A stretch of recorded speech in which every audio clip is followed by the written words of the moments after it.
I was surprised that you didn't go a little harder. You came out very professional, brother. I was like, because I'm watching from afar. I'm like, okay, so he'll punch his throne. Let me see what RC's gonna throw. You ain't throw like I thought you was gonna throw. Yeah, man, because I'm not gonna act wounded when I'm not, right? And I wasn't wounded. I wasn't hurt. Shoot, 2 weeks ago, Cam took shots at me, said I played it safe as an analyst because I thought he could be an advocate for Jaden. I didn't take a shot at Cam personally or career-wise. I shot him a text after he went at me. I said, bro, we ain't got no beef. I saw his people that night at Topgolf. I said, I ain't got no issues with Cam.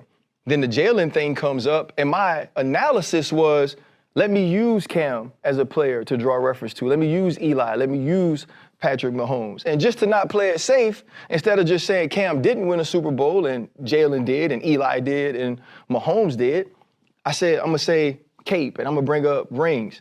And so then he goes into this whole thing that's really personal, comparing our careers, our resumes. But that didn't hurt me either.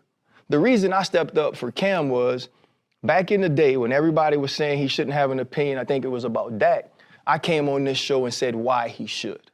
And my intention this time wasn't to say he couldn't have an opinion. I actually used Cam as a point of reference as to why I thought Jalen was a top 10 quarterback.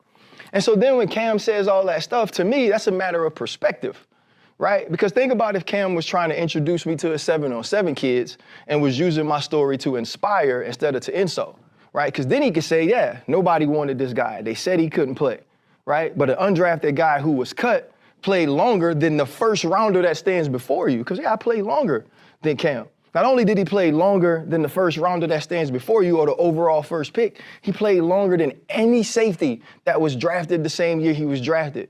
And one Pro Bowl wouldn't be you only made one Pro Bowl. It would be from being cut, from having a regular job, from being undrafted, you became a Pro Bowler. You worked hard enough to be voted captain.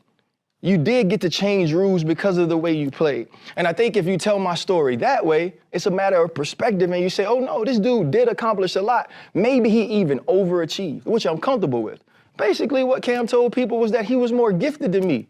Duh. If they see us standing next to each other, they know that. And so for me, I wasn't wounded by that. I wasn't hurt by that. So I wasn't going to continue to perpetuate brothers arguing with each other about who they were in a different lifetime about a top 10 quarterback. And this is the last thing for me. The thing that he should have said about me was this. Ryan Clark was undrafted and walked away from the game when he wanted to onto a TV set, and there isn't one play in his career that you can point to and say he should regret because he didn't give all out max